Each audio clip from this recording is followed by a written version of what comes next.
This is part 2 of my interview with HeavyFoot. We started off right where we left off. They jump right into the explanation of a song, and we continue to discuss music.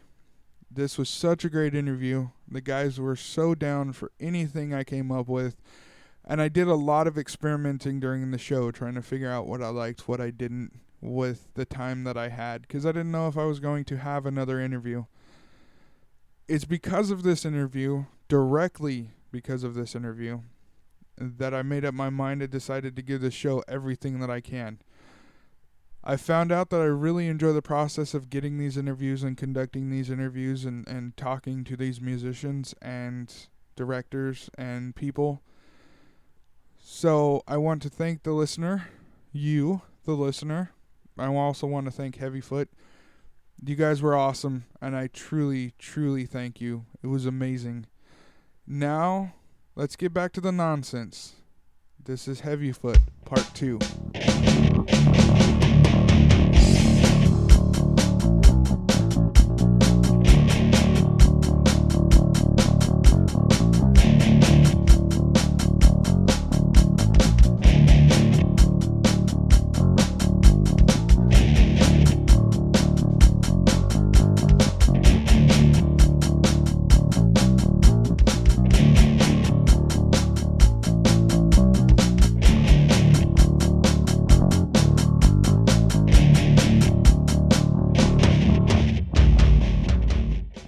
Alright guys, so the last song you guys sent me was called Old Soul.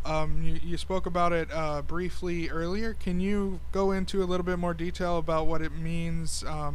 Anything that you guys want to talk about that before I start it? You know, Larry, I've always said that song right there. I think Chris looked at you and me and Tim and said, I don't ever want to get old, and I think I'm going to write a song about it. Well, I think you're 1/3 right. And I'm not going to tell you which one. I'm the only one old. I didn't say that. I just said you're 1/3 right. You're making it. Okay.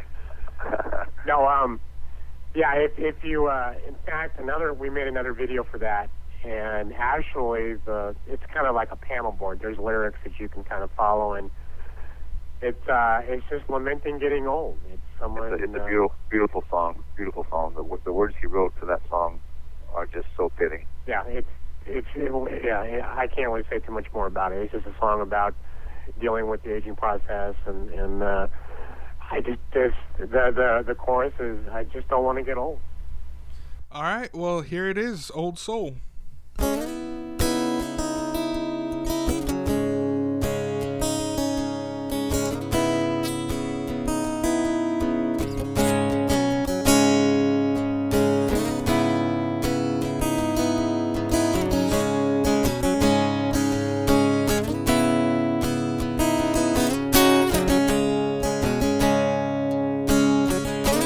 Here's a little bit of gray now. Face is showing where I've been. Only if my body could talk. Oh yeah. Moving a little bit slower now. Is that pain? I'm back again. Still remember when I was then. Oh yeah. I guess everyone's gotta get on. I can hear the clock ticking now. Don't wanna get on. Watch as the time pass me by.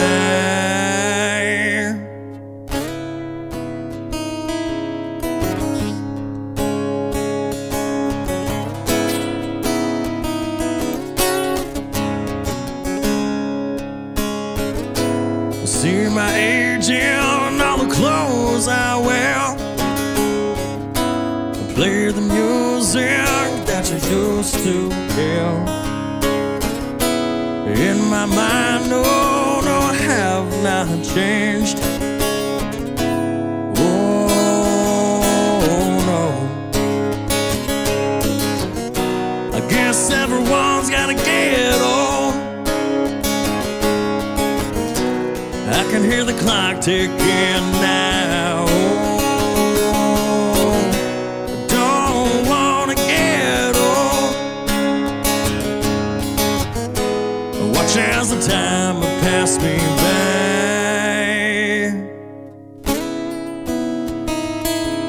Oh.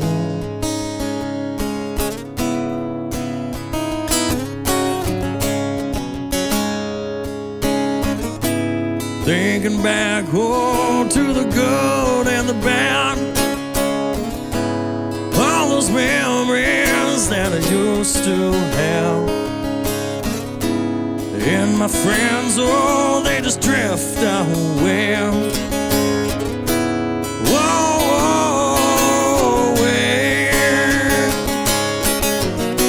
I guess everyone's gotta get old. I can hear the clock ticking now. I don't wanna get old. Watch as the time pass me by. Oh, no, no, no, no. No, I don't wanna get old. I can hear the clock ticking now. Watch as the time pass me by.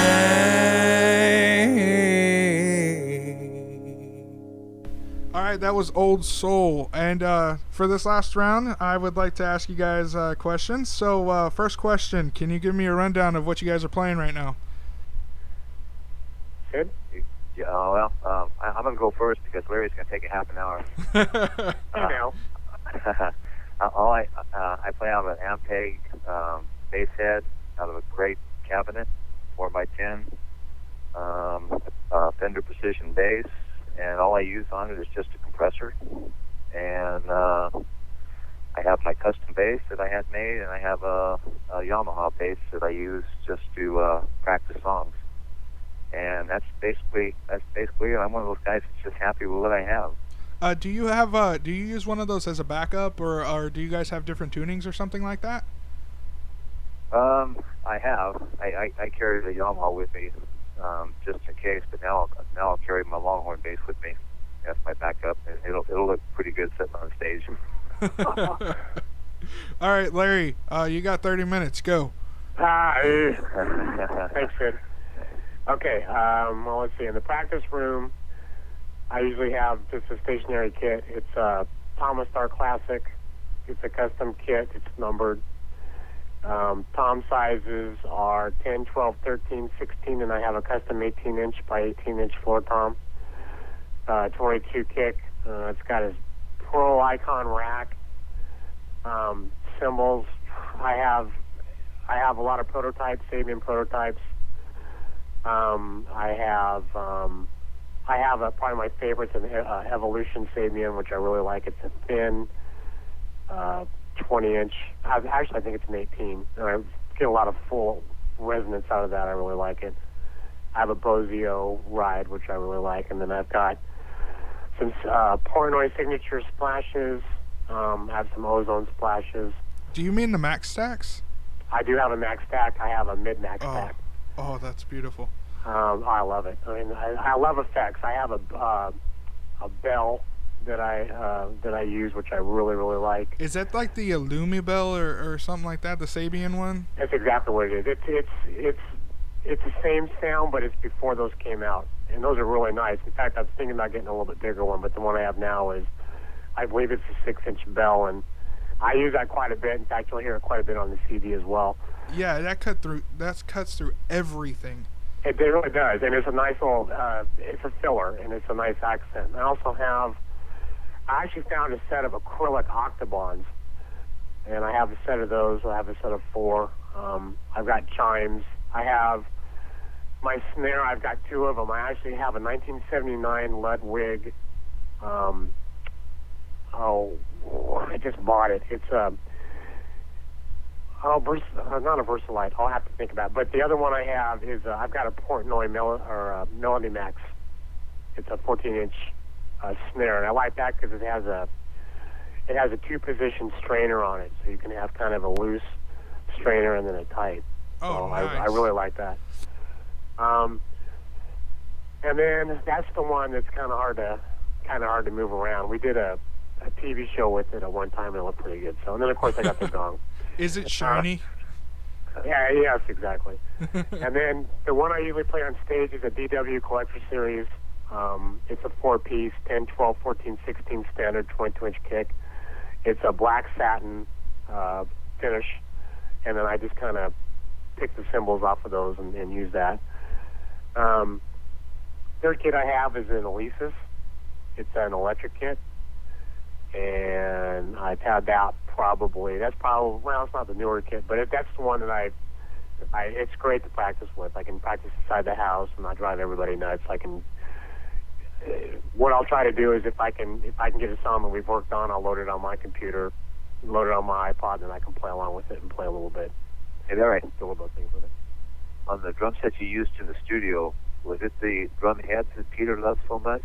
Yeah, the heads. I use Evans heads, and they came out with a new head. It's all black, and nice. It's absolutely love it. It's got a real tight sound to it, and the thing about these heads is you can tune them down so low, and they won't lose your resonance. I mean, they sound great.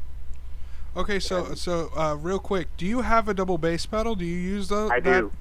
Do you use it for effects, or do you do like straight 16th note kind of fills? I do very little of those because the music that we play isn't real conducive to that. Normally, I'll just use it for a fill or to finish or something like that. But I don't use it. As far as actually doing rhythms and stuff with it, I really don't use too much of it. I actually learned how to play double bass before I learned how to use the hi-hat pedal, so it's ingrained in me. That's real talent. I mean, when I first tried to figure out how to do it, it wasn't easy. I mean, you got to figure out where to start with, but once you kind of get used to practicing it, it sounds pretty good. And then finally, I just bought it, and I haven't had a chance to even play it yet. Mapex came out with Saturn IV series, and I bought a brand new set of those, and those are an exotic finish. They're like a burl mist, and they're absolutely gorgeous. And that's another 3 up, 2 down. So I've got 8, 10, 12, 14, 16, 22 kick. And like I said, I have them in the cases. I'm just waiting to get some stands for them because they're black chrome hardware, and I want to get some black stands. So I'm waiting for those to come in. Don't you feel sorry for him, Andrew? Oh, I do. I really do. He doesn't have anything. He doesn't have anything to play with. We call him Larry Boswell. That's terrible. And understanding. If you have a wife that's going to buy you a gong, I mean, you kind of. Well, have you ever just gotten drunk one night and thought it'd be a good idea to put all your drum sets together and see what happens? You know what? That takes a lot of alcohol, Andrew, and I don't think they've made that much yet. So. I've done that. It's not fun. It's terrible. If I did something like that would probably be the end of my wife's generosity and tolerance for my drum set. Oh, that's great, man. Then I'd be knocking on Sid's door. Hey, where's that extra room you have? Yeah. All right, so next question. Main influence that you guys have as musicians? First, go ahead. I think I started out as the heavy metal, and I still love heavy metal. I play in another band that plays heavy metal. So I got to say probably Steve Harris from Iron Maiden and Ian Hill from Judas Priest. Those are probably my 2 biggest influences. And then as I started getting into some more blues and some more filling and stuff, I really, really like Glenn Hughes, the guy that played for Deep Purple, and he records a lot on his own. He played with Black Country Communion with Joe Bonamassa, and I just love his style. And those are pretty much the main ones, because a blues riff is a blues riff, and there's just guys guys that can play it spectacular, and I just want to play it as good as they do. A lot of times I don't, but they are my influences. But I am really a heavy metal junkie. Do you play with the pick, or do you play with your fingers like Steve Harris does? I play with a pick, like Ian Hill. Oh, really? Do you like the attack, or is it just you couldn't get your fingers to go? Well, I just started. I started playing with a pick, and I just never really progressed into just doing the fingers and stuff. In fact, Peter had me play with my fingers on our remake of Old Soul, and man, it was just weird. I mean, I could feel myself doing it. I did it, but boy, it was just weird. Yeah, every time I try to play bass with my fingers, my fingers just stop listening to me, and that really it's a travesty. I have some audio recorded from that, and it's a travesty. It's useless. So That's funny. So next question. Oh, actually, I'm sorry, Larry, influences, sir. Boy. Well, first of all, that snare was an acrylite. Oh, I was having a brain fart, and I know I wouldn't be able to sleep if I didn't figure that out. Boy, let's see. Obviously, Portnoy is a big influence as far as his, not just ability to play, but just musicianship. Watching him play, he's a show in and of himself. Just watching him play, he's a consummate. Everything has to be tuned right. Everything has to sound right. And I've learned a lot from him. I've learned a lot about tuning techniques and stuff like that, which I never thought I'd be to that point where I really care about how my drums sound as far as tuning goes, but it makes a big difference. I like Phil Collins. I love his style. I love power, straightforward drummers. Not necessarily. I mean, Neil Peart, I like him. He's real technical. I really like Vinny Appice. He's done work with Rod Stewart, and he's done a lot of studio work. I really like him. I love Simon Phillips. Unfortunately, he just dropped out of Toto. He's a huge influence. I even like Charlie Watts. He can make even the simplest riff sound amazing. So he's got a big sound to him. There's just so many good ones. It's hard to pick just one, but those are probably the ones if I really would like to be. I don't know if I was compared to anybody. I guess if that ever happened, it would be those guys. Yeah. One that just it amazes me that he is a drummer was Buddy Rich. That guy. Buddy Rich was unbelievable. Yeah, you can just. I mean, even if you're not a drummer, you just look at him and you just that's not happening. Well, my favorite thing to watch when I was a kid was an old clip. It was him on the Muppets, and he literally played the stage. I remember that one too. With your favorite guy, Larry. Yeah, Animal. Heck yeah. Animal. Yeah, Animal's one of my favorite drummers too. I mean, he can do, he could do a lot of the things I couldn't do. So he was like my superhero. Let me tell you a funny story, Andrew. Go ahead. Larry has a little stuffed animal that he has on the front of his drums. Oh, nice. And I had a golden lab that would chew up anything and everything. And one day I left the band room door open after practice. I forgot, and I go back out there and I look in the yard and I go, what's that? And I look, and my dog had chewed Animal to pieces. And that's terrible.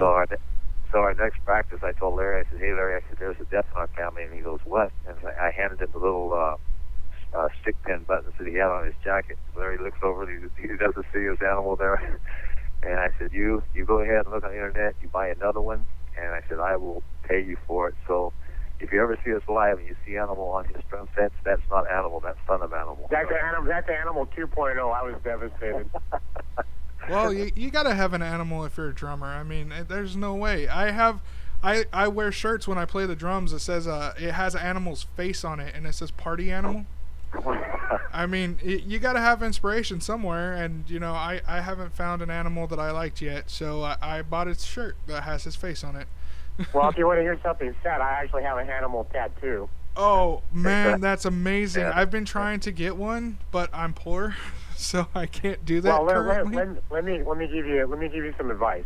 If you're gonna get an animal tattoo, don't go to the $49.99 tattoo place because it'll look like Grover, and you're gonna be having to explain why the hell you have your Grover on your arm. And no, that's animal. So pay the extra scratch, get the right one, and that way there's no doubt. All right, I will do that, man. So next question. CD, you have one CD on an island, okay? What is that CD? For the rest of your life you're on this island. What is that CD? Go ahead, Sid. I'll put you on the spot so I can think. I didn't get the question. What was that again? You're on a deserted island. You have one CD for the rest of your life. What is that? Oh my gosh. Boy, I would probably say Black Sabbath. We sold our soul for rock and roll. That is amazing. That's the one now. I have to go with. It's a tie. I'm gonna have to go with Images and Words by Dream Theater. Oh, really? Yeah, because I can still listen to that to this day, and I get tired of it. Well, that's actually, I can see that now. Yeah, absolutely. Yeah. All right, so next question. If you could bring back one musician that's died, and learn anything you want from them, jam with them, whatever, what is it, and what would you do? Oh, That's a great question. That is such an easy question for me. My hero is Johnny Winter, and Nice. he just passed away probably 6 months ago. I've seen him so many times. I've done the VIP thing. I'm with Johnny Winter like Larry is with Portnoy, and boy, when he passed away, I knew he was getting old. He's lived a long time to be an albino and all of his history.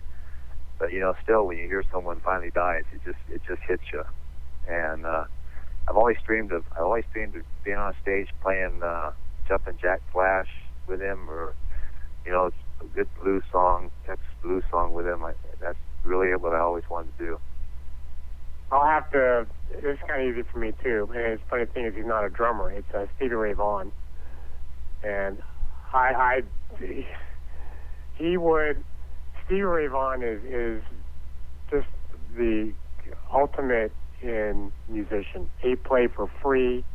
He played on. It didn't matter as long as he was playing. No matter what, he would be happy. And it's funny. I don't know if you're familiar with it, but when he first played at the Montreal Jazz Festival, he actually got booed. No, I actually didn't know that. If you listen, there's actually the CD out. I think there's probably a DVD, but if you listen to the CD, you'll actually hear booing. He almost got booed off the stage. And it was during that performance that he was discovered by David Bowie, and he ended up playing on the China Girl record. He did the guitar part on that. Yes, he did. And but I'm such a huge fan of his. I actually was able to see him play in Fresno. He played in Fresno once, and I can't remember if it was at the Wilson or I can't remember. It was one of the older venues. But I've seen a lot of concerts. To this day, I remember that show, and I didn't even have to ask him a question. I just sit there and listen to him talk. The experiences that he's had. He's the ultimate for me. Just a huge, always been a fan of his. Well, I've got to answer this one. For me, it wouldn't be a drummer either. It'd actually be Freddie Mercury. Oh, there you go. That guy. Queen. I got my Queen shirt on right now. See, Queen is amazing. I mean, I recently found out that Live Aid was actually one of the concerts most critics say is amazing. It's like one of the best concerts of all time is the Queen at Live Aid. Oh yeah. Yeah, and I it's 25 minutes. I mean, it's nothing. Like Wow. it's nothing. Yeah. And they come out and they turn their crowd completely around, and they were all for Queen, and it was amazing. Yeah, he was a legend, no question. Yeah, I went and saw. I'm trying to age myself. but I went and saw Queen on their Sheer Heart Attack tour and their Night at the Opera tour. And I took my sister, and she was so grateful for all these years past that they recently went on tour with Adam Lambert. Yes. And she bought me, her and me a ticket, and we went to San Jose and saw them. Had absolutely fantastic seats right by the little island where they walked out into the crowd. And I'm telling you, Brian May just looks great. Roger Taylor looked great. His son played drums for a while. It was, Queen is a legendary band. There's just no other way to put it. Just fantastic. Well, I have to ask you this then. Since you've seen both carnations of Queen, which one, does Adam Lambert actually stand up to Freddie Mercury? There's no replacing Freddie, but can he actually hold his own? And they did the due respect to Freddie. They had a video in the back with him, pictures of it and stuff like that. And Adam sang the songs his way. He didn't veer too far from how the song really sounded. But, back in the day, the set, with Sheer Heart Attack and stuff, that's when they had all the theatrics and the satin shirts and, all the stuff they had going for them. And Freddie's voice is magnificent. Absolutely magnificent. He can bring tears to your eyes. Love of My Life, that's one of my all-time favorite songs. I agree. That's that's actually a really good song. And speaking of that, favorite song. It doesn't have to be off the albums you chose. Just favorite song. Just the go-to song that you guys have. Do you have one? A favorite song by an artist. By any artist, really. Oh man, boy, that's a tough one there. What song? I always think of favorite songs kind of not by so much joy and stuff like that, but something that can really bring an emotion. And the song Hallelujah is by Jeff Buckley. I'm telling you, that song, I love that song. I love that song. And here I am listening to Iron Maiden and Marilyn Manson and all this kind of stuff, and I can put that song on and just absolutely just tear up. It's such a pretty song. That's not what you expected, was it? No, actually, you know what? I've actually, I don't mean to date you guys at all, but I'm 25 years old, man, and as I age, I start to realize music's subjective. I mean, there is no what is it called? Guilty pleasure music. I mean, if it strikes you, it strikes you.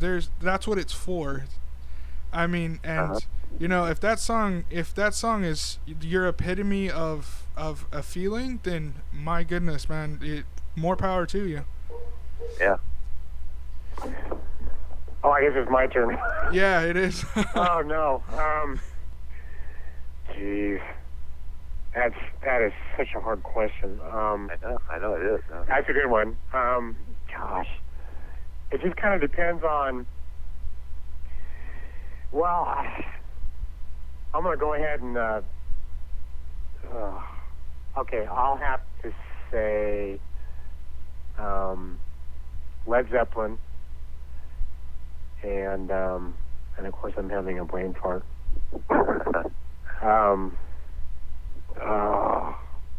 Cashmere, thank you.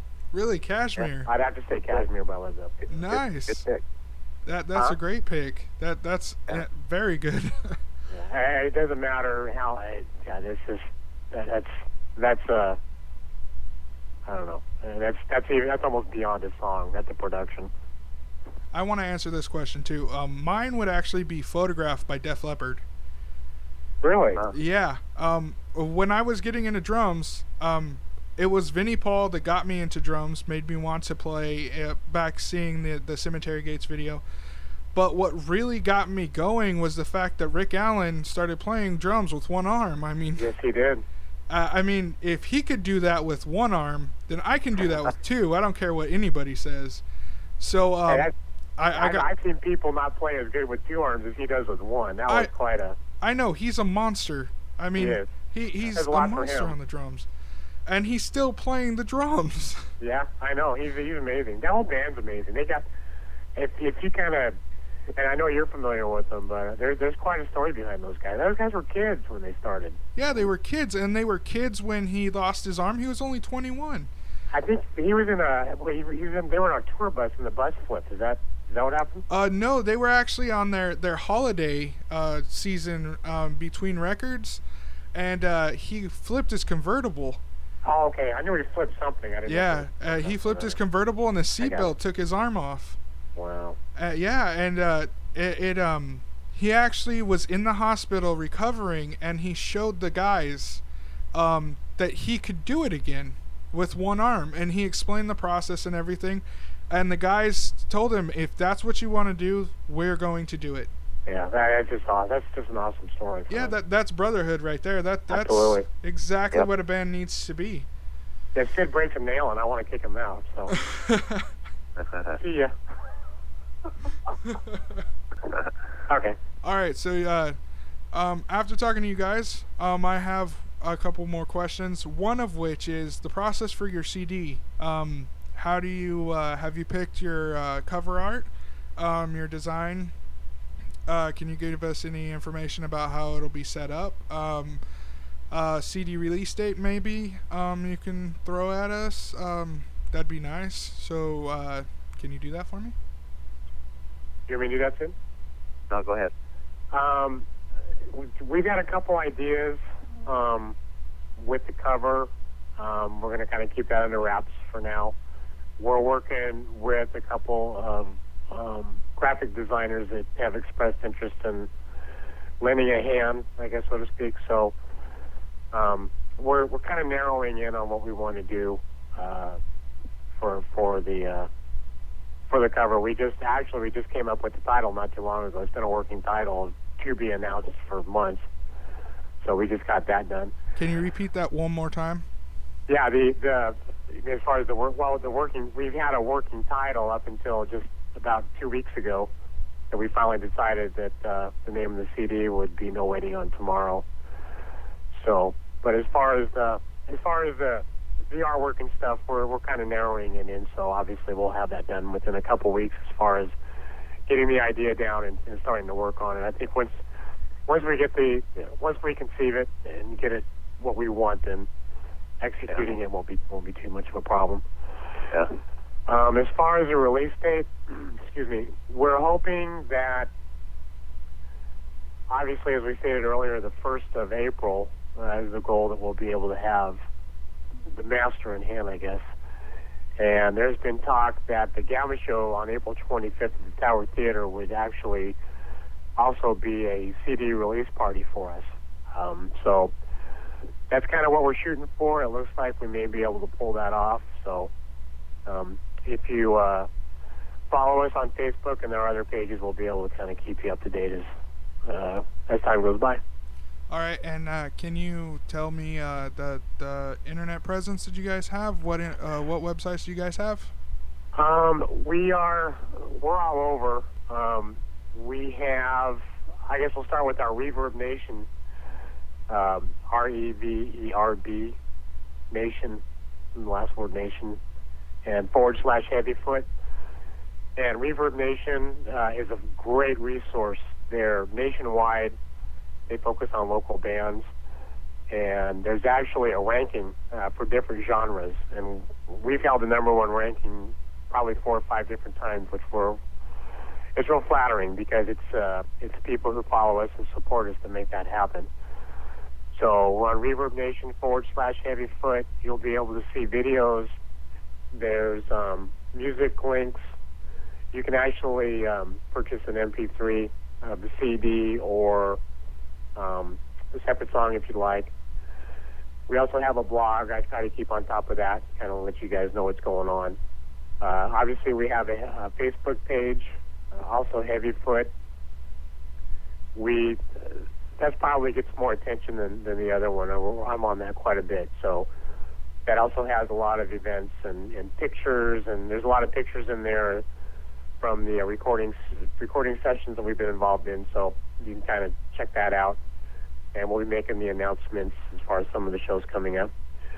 We have a YouTube video page, also under HeavyFoot. We have probably 10 to 12 videos. Some of them are produced videos, some of them are live. There's a gentleman by the name of Jojo Romolo, and he has a local show, and he's done a couple videos for us. In fact, we're getting ready to work on another video from the CD, so we'll be letting you guys know more about that. We have an Instagram account, the HeavyFoot Music. You can find us under that. So we try to keep the bases covered. You also have a Bandcamp where you can get your music on. Can you give me that? Yes, URL? we do. Thank you. We do have a Bandcamp account. It's also /HeavyFoot. You can buy the physical CD. You can buy download MP3s. We have shirts. We have decals that are available. And we're also working a little bit more, focusing on some merchandise. So we'll be having some new T-shirt styles and decal styles as time goes by. And, of course, that will be an avenue where you can pick up the new CD if you'd like. That will also be up there. All right. Before I go, I got to ask you this. It says on your bio that you have you're on the radio on 70 stations in 120 countries? Yes, there is, we're getting, one great resource again is Reverb Nation, and we have fans all over, not just locally, but all over the world. I mean, we have fans in Poland, in the United Kingdom, in London, in Australia. Really, in Australia, we picked up quite a few. There is a company called Crank It, and they hand select bands that they will promote, and we are very grateful to have been selected by them to be one of their featured bands. And in doing that, we've been getting a lot of internet radio and some terrestrial radio play. But because of that, we are now, Get Up is what's being played in rotation, and that's been on, as you stated before, it's on a bunch of different radio stations in a bunch of different countries. So we're really proud of that. Well, congratulations, really man. I really I read that and I was really happy to hear that. I mean, you work hard, you get those kind of things, and it's a tribute to you guys actually, doing what you need to and busting your ass and getting it done. So congratulations. Well, we really appreciate that, and I just want to take a second to thank you. I mean, I think this is an awesome format. Situations like this, platforms like this really help guys like us to be able to let people know what we're all about, kind of listen to us ramble on endlessly. And I just want to personally tell you from all of us, and I'm sorry that Chris and Dem couldn't be a part of it, but we just all really want to thank you for giving us the opportunity to talk to you a little bit here. Well, I got to thank you guys because you guys are actually the first interview that I'm doing for this idea. And it's all downhill from here. Yeah, all downhill. It can't get any better, But you guys are the first interview I'm doing, and you guys were actually one of the first bands that was really, really gung ho about doing this. I mean, I had asked a couple friends here and there, and they said yes, but time restrictions, I've got to wait on that. But you guys, it took less than a week to set this up. And, we appreciate that. I mean, you're gonna go through all the time and effort. I mean, the least we can do is respect that. No, we're more than happy to do it. This has been a blast. Well, I got to tell you guys, you also have to thank a gentleman by the name of Wayne. Oh. I might have to edit that out in post. But no. Wayne's a great guy. No problem. Well, you have to thank him because I actually went on to a Facebook group and I asked what working bands were around the valley, and he was the gentleman that gave me your name and led me to you guys, and ultimately leading to this interview. So I have to thank him, and I would thank him if I were you guys. Well, I appreciate that. We'll definitely thank him. That's awesome. Yeah. All right, guys. Cool. Well, it's been an hour and a half of talking. I've had a blast. I really hope you guys have. I thank you very much for all the time and effort you guys have put in. You've been very gracious and humble, and dealing with my lateness was really awesome. So thank you. Oh, not a problem. I'm looking forward to the other shows, too. All right, guys. Thank you very much. Thanks, Andrew. Right, thanks a lot. And what'd you think? End of the interview. Sad to see them go. I was having fun. I'm pretty sure me and Larry could have talked about Mike Portnoy and kind of did the whole fanboy thing for a little while longer. But, yeah, maybe next time, right? So, you guys like what you hear? Leave a comment, leave a review, something like that. All forms of communication should be open by now. Main one is facebook.com/thelocalmusicrevolution. I'm on there a lot, most of the day. I will return your message, return your comment, maybe even give you a like, I don't know. Really depends on how I feel during the day.